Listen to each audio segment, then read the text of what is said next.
Hai anak-anak, bagaimana kabarnya? Semoga selalu dalam keadaan sehat ya. Penilaian akhir semester sudah semakin dekat nih. Kita lanjut belajar tematik lagi. Kembali lagi di pembelajaran tematik bersama Bu Guru Dina. Pada video kali ini, kita akan belajar tema 7 subtema 4, yaitu perkembangan teknologi transportasi. Pada video kali ini, kita akan belajar yang pertama, informasi tentang perkembangan teknologi transportasi. Yang kedua, manfaat pentingnya menghargai perbedaan. Yang ketiga, menentukan keliling bangun datar dengan satuan baku. Dan yang keempat, karya seni dengan teknik potong, lipat, dan sambung. Yang pertama, kita akan belajar informasi tentang perkembangan teknologi transportasi. Perkembangan teknologi transportasi. Anak-anak, transportasi digunakan manusia untuk berpindah dari suatu tempat ke tempat lain.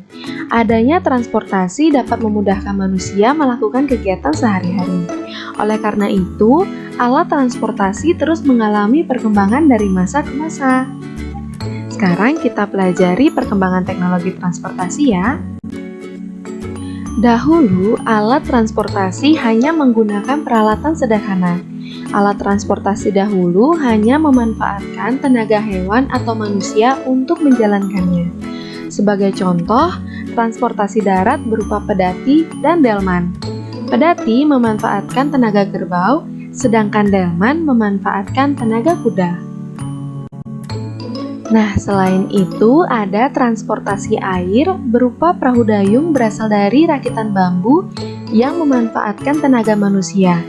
Ada juga transportasi udara berupa balon udara memanfaatkan panas api berasal dari hidrogen yang dibakar.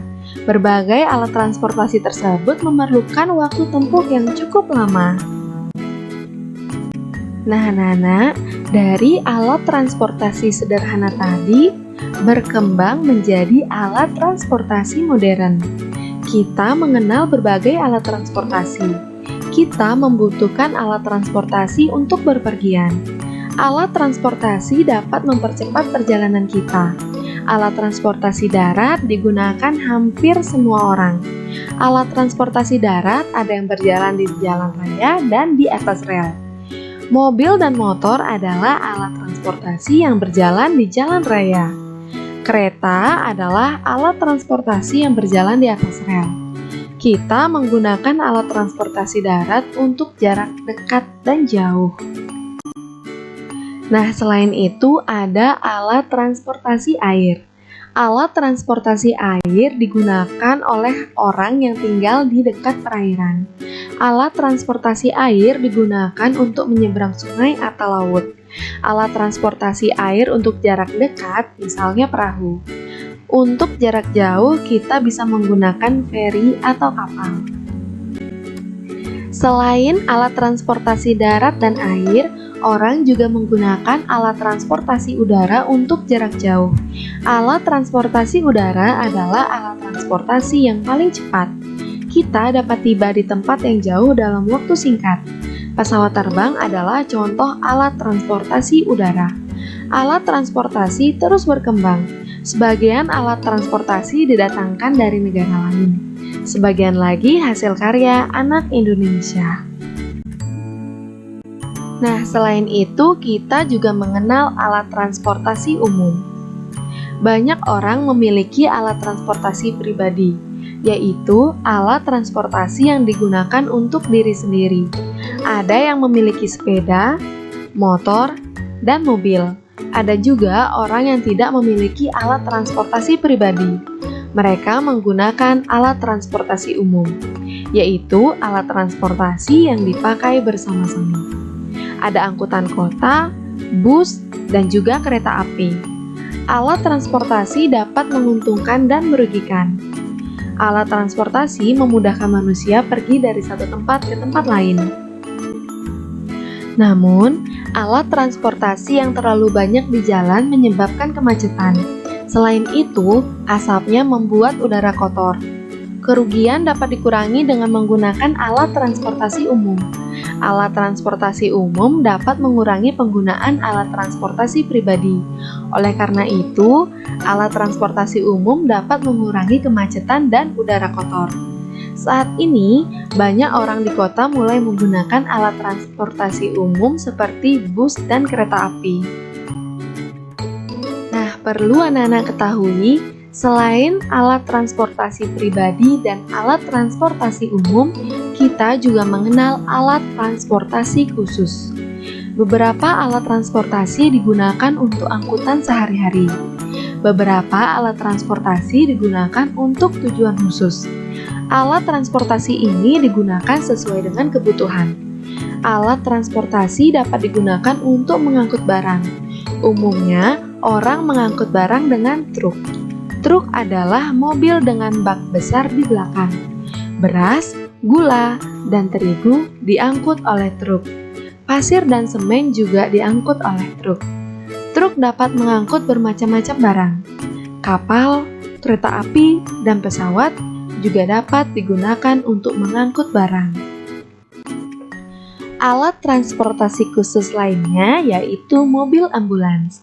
Mobil ambulans digunakan untuk mengangkut orang sakit. Di dalam mobil ambulans ada alat-alat kesehatan. Mobil ambulans juga dilengkapi sirine. Sirine akan berbunyi saat mobil berjalan. Sirine memberitahu kendaraan lain untuk memberi jalan. Mobil ambulans harus segera tiba di tempat yang dituju. Nah, alat transportasi khusus lainnya adalah mobil pemadam kebakaran. Mobil pemadam digunakan untuk memadamkan api saat ada kebakaran. Mobil pemadam kebakaran juga dilengkapi sirine. Kita harus memberi jalan jika mobil pemadam kebakaran lewat. Nah, itulah tadi informasi tentang perkembangan alat transportasi. Dari yang paling sederhana hingga yang modern. Ada alat transportasi darat, alat transportasi air, dan alat transportasi udara. Selain itu, ada alat transportasi pribadi, ada alat transportasi umum, ada alat transportasi khusus. Selanjutnya, kita akan belajar manfaat pentingnya menghargai perbedaan. Anak-anak, menghargai berarti artinya menerima perbedaan yang ada pada orang lain tanpa menghina dan merendahkan satu sama lain. Sikap ini sangat perlu kita terapkan agar terciptanya persatuan dan kesatuan. Perpecahan mungkin akan timbul jika tidak adanya sikap menghargai antar sesama di dalam perbedaan. Nah, beberapa manfaat dalam menghargai perbedaan yaitu yang pertama, menjaga persatuan dan kesatuan dalam masyarakat. Yang kedua, menjaga rasa persaudaraan antar individu. Yang ketiga, menjalankan nilai-nilai Pancasila. Yang keempat, menerapkan sikap positif dalam bermasyarakat. Dan yang kelima, menyelesaikan masalah dengan musyawarah tanpa ada pertengkaran. Nah, dengan demikian, penting sekali bagi kita untuk menghargai perbedaan ya anak-anak. Jangan sampai perbedaan yang akan memicu perpecahan di antara kita. Penting untuk kita menjaga rasa persaudaraan untuk menciptakan persatuan dan kesatuan. Kita hidup memang di tengah-tengah perbedaan. Selanjutnya kita akan belajar menentukan keliling bangun datar dengan satuan baku. Pada pembelajaran sebelumnya, kita sudah belajar menentukan keliling bangun datar dengan satuan tidak baku, yaitu dengan satuan persegi. Nah, pada video kali ini, kita akan belajar menentukan keliling bangun datar dengan satuan baku. Satuan baku yang akan kita gunakan adalah satuan baku panjang, yaitu sentimeter. Coba anak-anak perhatikan gambar persegi panjang berikut ini. Minggu lalu sudah Bu Guru singgung bahwa keliling bangun datar adalah jumlah panjang seluruh sisi-sisinya. Nah, sisi bangun persegi panjang di atas yaitu A, B, C, dan D. bangun datar persegi panjang memiliki dua pasang sisi yang sama panjang. Sisi A berpasangan dengan sisi C, sisi B berpasangan dengan sisi D. Nah, sisi A dan sisi C ini kita sebut dengan lebar, sedangkan sisi B dan sisi D ini kita sebut dengan panjang. Jadi, bangun datar persegi panjang memiliki dua panjang dan dua lebar. Nah, sisi bangun datar persegi panjang ini adalah A, B, C, dan D. Jadi, keliling persegi panjang di atas yaitu panjang A ditambah panjang B ditambah panjang C ditambah panjang D. Sekarang Bu Guru berikan contohnya ya anak-anak.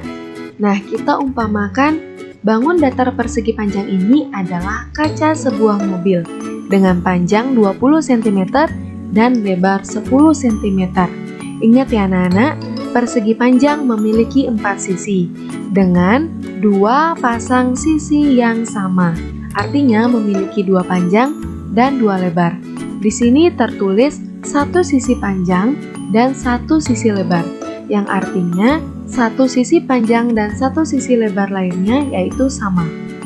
Untuk panjang 20 cm dan lebar 10 cm. Nah, jika kita akan menghias kaca mobil dengan pita, berapa panjang pita yang kita butuhkan untuk menghias seluruh tepi kaca?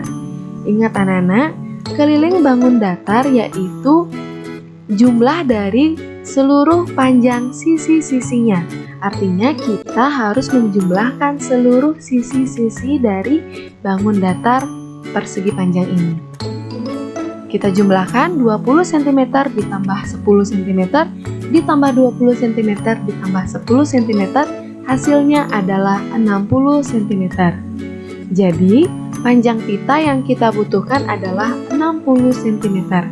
Nah, panjang pita 60 cm ini mewakili keliling dari bangun datar persegi panjang ini. Contoh lainnya, jika panjang sisi bangun datar persegi tersebut adalah 12 cm, berapakah kelilingnya? Nah, anak-anak, persegi memiliki 4 panjang sisi yang sama. Walaupun hanya tertulis satu sisi panjangnya 12 cm, itu artinya ketiga sisi lainnya panjangnya juga 12 cm, karena keempat sisinya ini sama panjang. Nah, kira-kira jika sudah diketahui 12 cm panjang sisinya, berapakah kelilingnya? Ingat ya anak-anak, keliling bangun datar yaitu panjang seluruh dari sisi-sisinya. Maka kita perlu menjumlahkan seluruh sisi-sisinya.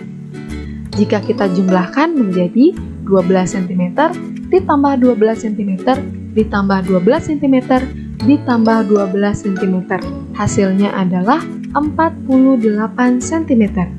Jadi, keliling bangun datar persegi ini adalah 48 cm.